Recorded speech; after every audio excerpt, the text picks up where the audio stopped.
La siguiente transmisión es apta para toda la familia. Contiene closed caption y es financiada con recursos del Fondo Único de TIC.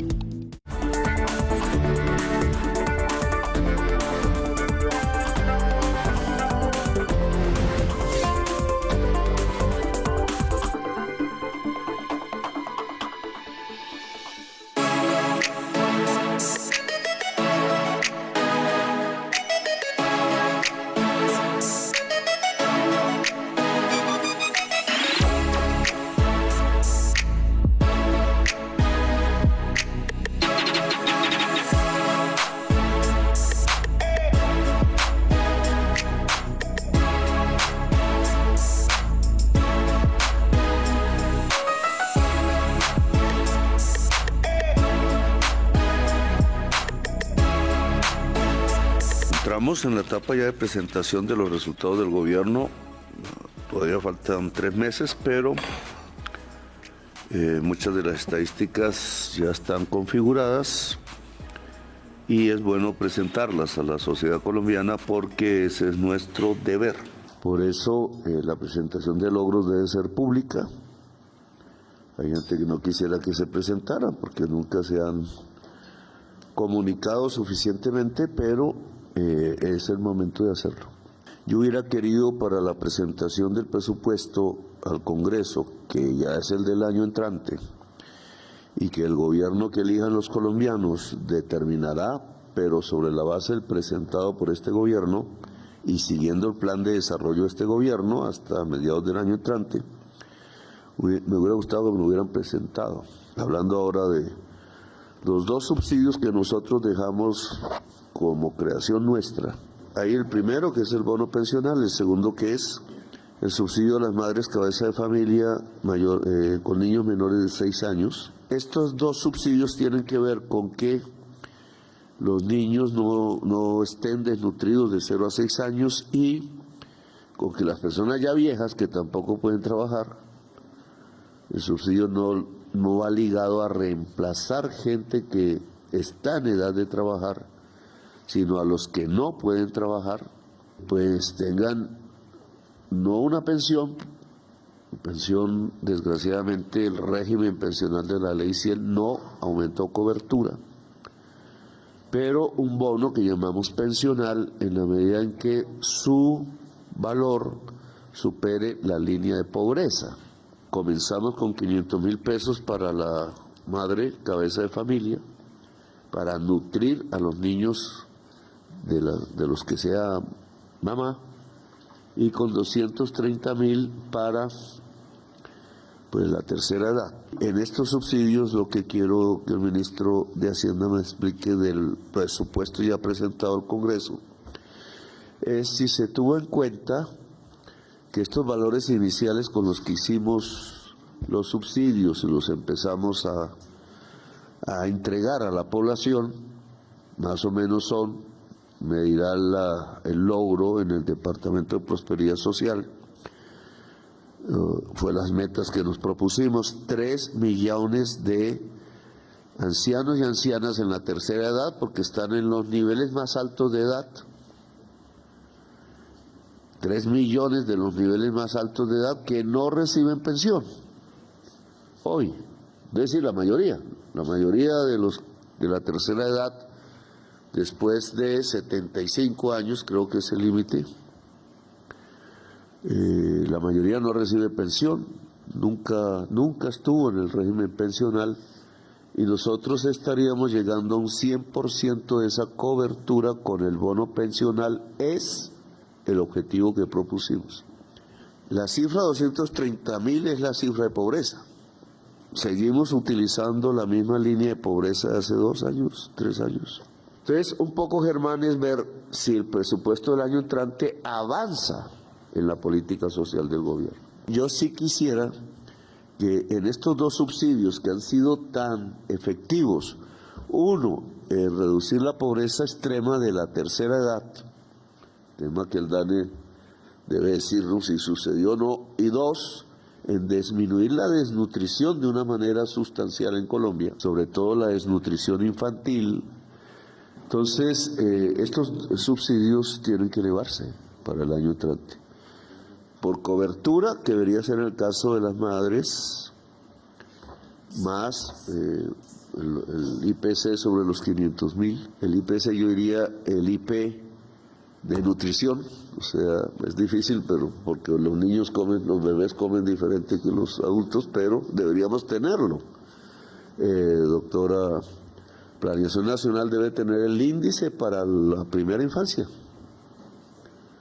porque debe ser la prioridad del presupuesto entrante, un cambio que no sé si el gobierno que siga lo profundice, pero ya nosotros debemos pasar con los éxitos obtenidos sobre juventud, sobre mujeres pobres, que es el sector del país que más crece en sus ingresos, tiene que ver con esto que acabo de decir, la protección total de la niñez en Colombia como un derecho, y en lo del bono pensional, que debe garantizarnos ya el 100% de cobertura, ver si se puede bajar la edad, porque es una edad elevada a la que le damos el subsidio, no es la edad con derecho a pensionarse, y si las variables de entrega consultan el salir de la línea de pobreza extrema para un anciano o una anciana. Eso me parece fundamental, porque si no, ¿para qué subsidiamos? Subsidio debe sacar de la pobreza.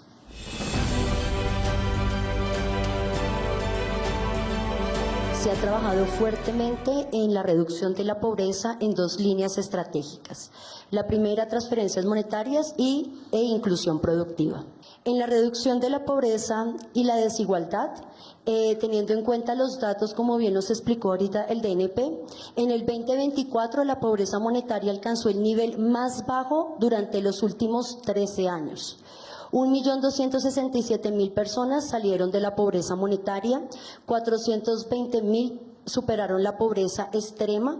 La pobreza monetaria se ubicó en un 31,8, disminuyendo 2,8 puntos porcentuales respecto al 2023 y 4,7 puntos porcentuales debajo del nivel previo a la pandemia. Para la reducción de la pobreza tenemos los siguientes indicadores: 2,6 puntos porcentuales de pobreza monetaria extrema en disminución, 2,3 puntos porcentuales de pobreza moderada en disminución. En pobreza rural, menos 5,8 puntos porcentuales de pobreza extrema y menos 4,6 puntos porcentuales de pobreza moderada. El mayor impacto de la reducción de la pobreza monetaria extrema la tuvimos en Quibdó, con 5 puntos porcentuales, Riohacha con 3,3, Sincelejo con 2,7 puntos porcentuales, Florencia y Popayán en 2,4 puntos porcentuales. El mayor impacto en la reducción de pobreza monetaria moderada estuvo en Riohacha, Florencia y Montería, con 2 puntos porcentuales por debajo. En las metas del Plan Nacional de Desarrollo 2022-2026, Colombia Potencia Mundial de la Vida, en esta gráfica observamos del 2021 al 2024 cómo se ha venido reduciendo considerablemente la pobreza monetaria y la pobreza extrema, pasando del 2021 de un 39,7, en 2022 a un 36,6, 2023 34,6% y 2024 31,8%, lo que nos permite en este momento ya tener cumplida la meta del Plan Nacional de Desarrollo en relación a la disminución de la pobreza monetaria. En tema de pobreza monetaria extrema, en el 2021 13,7%, 2022 13,8, 2023 12,6 y 2024 11,7, lo que nos pone hoy a solo 0,6 puntos porcentuales para lograrse la meta establecida en el Plan Nacional de Desarrollo. En transferencias monetarias y para la superación de la pobreza y la desigualdad, hemos avanzado con Colombia Mayor, con un gran logro este año que pasamos de 1.298.448 beneficiarios a 3 millones de beneficiarios de personas adultos mayores, ancianos y ancianas que tienen un ingreso digno para superar esta situación de pobreza, y pasamos en un aumento considerable de 80.000 pesos a 230.000 pesos. Una inversión para el 2026 de 8.1 billones de pesos en recursos de inversión, y durante el cuatrenio hemos tenido una inversión de 17,4 billones de pesos en este componente. En el componente de renta ciudadana hemos tenido una inversión de 4,6 billones de pesos, lo que atiende a 1 millones de hogares beneficiarios a nivel nacional. En devolución de IVA, 3.1 billones de pesos, 2,6 millones de hogares beneficiarios a nivel nacional, más de 4,5 millones de hogares beneficiarios con un complemento al ingreso y acceso a bienes y servicios. Y de todo este universo, el 71% de los beneficiarios son mujeres. En transferencias en renta joven, hemos tenido una inversión de 831 millones de pesos, más de 371.000 jóvenes beneficiarios, Jóvenes en Paz, que se materializa a través del Ministerio de Igualdad y donde el DPS hace todo el tema de las transferencias monetarias. Tenemos 179.000 recursos de inversión para un beneficio de 24.337 beneficiarios. En la emergencia de Catatumbo se contempló 30.000 millones de pesos de inversión para más de 17.000 personas beneficiarias en 11 municipios. 71% de los beneficiarios son mujeres y 4,5 millones de hogares beneficiarios. También tenemos la línea de inclusión social y productiva y pobreza, principales logros entre el 2022 y el 2026. Está todo el componente de economía popular, social, solidaria, comunitaria, donde hemos trabajado en el fortalecimiento, 14.917 personas beneficiarias en 32 departamentos y más de 600 municipios impactados. También seguimos con toda la implementación de los encuentros de economía, encuentros populares de economía para la vida. Hemos realizado 43 encuentros de economía popular, donde 1.365 unidades productivas en 28 departamentos se han fortalecido y se ha llegado, digamos, en estas estrategias a fortalecer esta economía popular.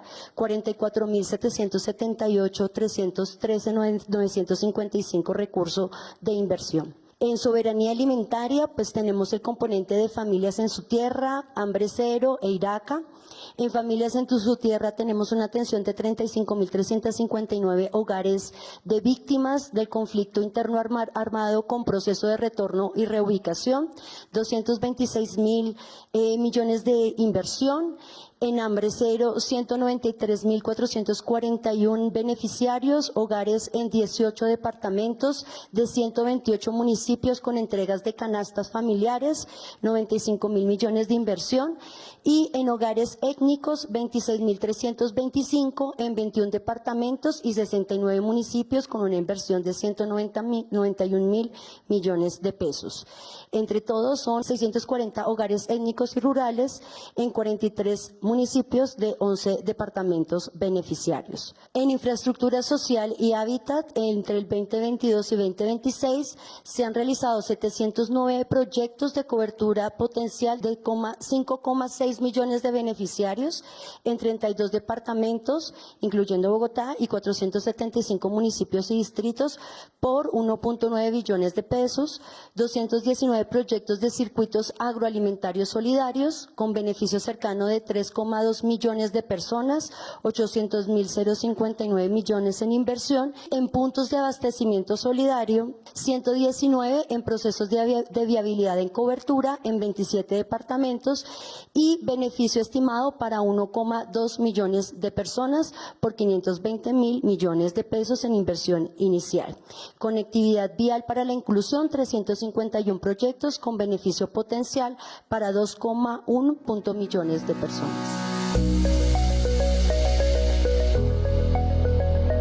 Ya tenemos en este momento el barco que usted quería para el país. Por primera vez hay un barco hospital. Ya se hicieron 1.835 atenciones en su primera actuación. Aquí podemos ver absolutamente todas las atenciones, 14 tipos de servicios y llegando a los sitios en donde desafortunadamente antes no había cómo tener la oportunidad de atender a las personas. Resulta que su gobierno es el que más ha aumentado los recursos que se le han entregado ya en manos y siempre anticipadamente y teniendo todo pago en este momento por parte de su gobierno. Entonces hay un aumento sustancial que lo podemos comparar aquí, ¿no es cierto? Aquí la UPC contra la inflación en los dos, en el gobierno de Duque, inclusive en los gobiernos anteriores, y mientras que en el gobierno de Duque, en el régimen contributivo, solamente se aumentó el 9.84 por encima de la inflación, usted aumentó el 17.25% por encima de la inflación en el régimen contributivo. Pero hay un salto importantísimo aquí en materia del régimen subsidiado para los pobres, porque es que aquí se ha discriminado a los pobres como siempre, ¿no es cierto?, a propofagia, ¿no es cierto? Entonces hay que tener en cuenta que aquí se recupera la posibilidad de que los recursos para el régimen subsidiado, que atiende fundamentalmente a las gentes más necesitadas del país, lo que este gobierno lo que ha entregado es recursos. Y yo quiero decirle a usted, vuelvo y le repito, que usted ha cumplido con lo que usted prometió. Ya tenemos más de 14.000 equipos básicos porque tenemos que unir los equipos básicos de los municipios.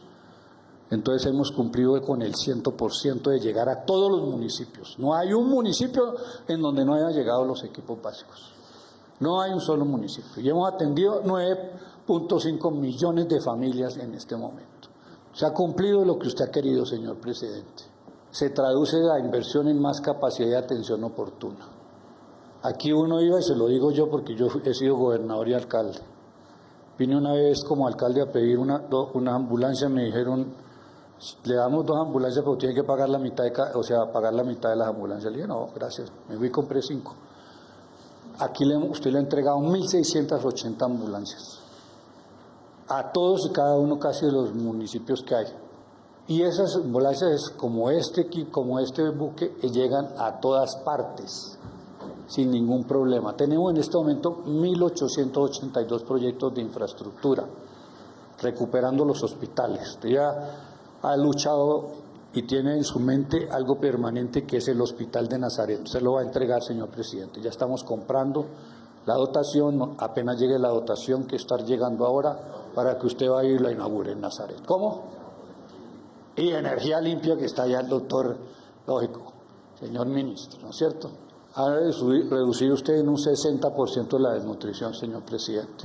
Este es un trabajo mancomunado, con educación, muy especialmente, por ejemplo, en La Guajira, que era en donde más teníamos el bienestar familiar. Con la doctora Astrid se ha trabajado de la mano, hemos trabajado todos los ministerios, agricultura, todos los que tenemos que ver en esto, y gracias a su gobierno usted puede estar tranquilo que la desnutrición, así como en Bogotá, usted lo entregó 0 muertes de mortalidad por desnutrición. ¿Cierto? Exactamente, ojalá pudiéramos llegar a eso. Tenemos 1.022 municipios de quinta y sexta categoría. Este año le van a llegar a todos los municipios equipos básicos de especialistas. Ya estamos disponiendo de los recursos y creo que por primera vez esos pueblos donde no llegaba un especialista, esos 1.022 municipios de los 1.122, 23 municipios que hay en Colombia, más del 95% de esos municipios en donde vive la gente más necesitada, este año van a tener especialistas. Digamos, un cambio en la mirada de la economía ha permitido avances y un fortalecimiento del aparato productivo y un fortalecimiento económico desde otra mirada. Recibimos una economía con un proceso de ajuste de pospandemia, con una alta inflación, una tasa de desempleo de 2 dígitos y con deudas heredadas, por ejemplo, la del déficit del Fondo de Estabilización de Precios del Combustible, FEPEC, por 79.6 billones de pesos, equivalente al 4.3% del PIB. deuda de los subsidios de energía y gas por 18.2 billones de pesos, deudas por tratamientos aplazados por la pandemia que equivalen al 1.6% del PIB, el pago de 22.9 billones de la línea de crédito flexible del Fondo Monetario Internacional y el mayor pago de intereses por cuenta del aumento de la deuda pública durante la pandemia que, digamos, limitaron la capacidad de inversión del gobierno. A pesar de este panorama, el manejo que hemos hecho del presupuesto de funcionamiento, del presupuesto de inversión en este gobierno, pues deja unos grandes resultados. A pesar de que hemos elevado el salario real en un 37%, el desempleo se redujo en 8% a diciembre del 2025, para febrero del 2026 fue de 8.4%, y pues lo que vemos es una evidencia en contra del argumento neoclásico que dice que el salario mínimo aumenta siempre la inflación. Sí, es una discusión que venimos teniendo como gobierno. Hemos logrado reducir sustancialmente el desempleo. Esa tasa de desocupación, además, si se mira por brecha de género, pues hemos logrado reducir la brecha de género del 5.3 al 4.4%. Es decir, que dentro de los logros en la generación de empleo, las mujeres hemos sido las que más hemos, accedido al mercado laboral. Dentro de los logros también está la diversificación de la canasta exportadora, subiendo, aquí podemos ver en la gráfica, el aumento de las exportaciones no tradicionales versus las exportaciones tradicionales. Esto implica que hemos empezado a sustituir la economía fósil con diversos ingresos derivados, por ejemplo, del turismo. Mantenemos un nivel de deuda pública del gobierno general como porcentaje del PIB por debajo de economías avanzadas, emergentes y de la región. Estamos reduciendo como ningún otro gobierno la pobreza. La incidencia de pobreza monetaria en el 2024 fue la más baja desde el 2012. Aquí podemos ver cómo en nacional, cabeceras y centros poblados y rural disperso baja la pobreza monetaria, pero también la pobreza multidimensional. Usted lo mencionaba, las condiciones de acceso a salud, a educación, que está muy asociado a la nutrición, porque además este gobierno incrementó hasta más del 80% la cobertura del programa de alimentación escolar del PAE, aumentando también el resto del presupuesto de inversión. Pues todo esto incide en los indicadores macroeconómicos y en los indicadores socioeconómicos, que son más fundamentales para medir cómo este gobierno defiende la vida. Aquí tenemos algunos de los mitos. Uno de los mitos es que aumentar el salario mínimo incrementa el desempleo. La realidad y lo que este gobierno ha comprobado es que los salarios justos no implican desempleo, inflación ni menor productividad. Tenemos aquí frente a un 37% del salario mínimo real desde el inicio del gobierno. Se han creado más de 624,000 empleos en el último año, con corte a febrero del 2026, y ha crecido la productividad total de la economía para 2025. Tenemos un dato de productividad total de factores del 0,75%. El segundo mito es que el cambio amenaza el crecimiento económico, y lo que tenemos como realidad es que la justicia social y la transformación productiva impulsan el crecimiento económico. Tuvimos un crecimiento del PIB en 2025 del 2.6%, con disminución de la pobreza monetaria, un crecimiento en la demanda interna de 4% y del 3.6% en el consumo privado. Otro mito es que la política social compite con la inversión privada.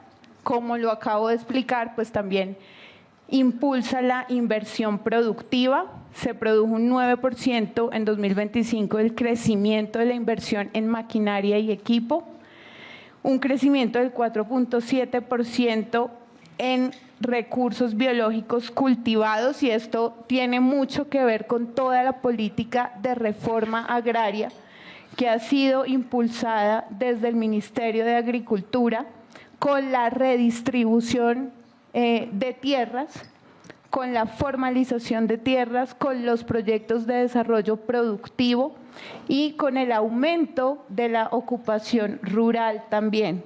Todo esto redunda pues en el aumento de la productividad en el campo y en lo que llaman el stock de capital en la economía. También ha habido un crecimiento en producción de obras civiles del 8.3%. A pesar de las políticas de contracción de la política monetaria y las tendencias que vemos recientemente con la discusión de la tasa de interés en el Banco de la República.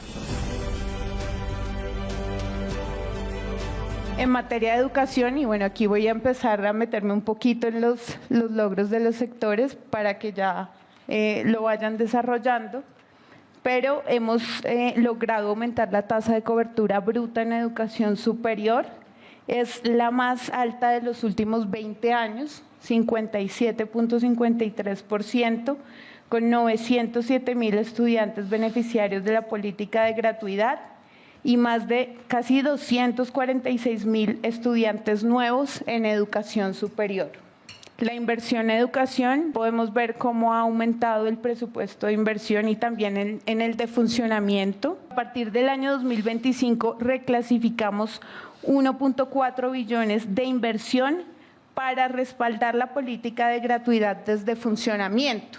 Entonces, este gasto de 1.4 se pasó a funcionamiento, se reclasificó, pero sin perder el aumento en inversión, y ese aumento en inversión diferencial pasó al PAE. Ese salto en educación es lo que llamamos, según las estadísticas de pobreza multidimensional, la causa de la caída de la pobreza en mayor proporción. Y lo segundo es la salud. La segunda causa de caída de la pobreza es salud.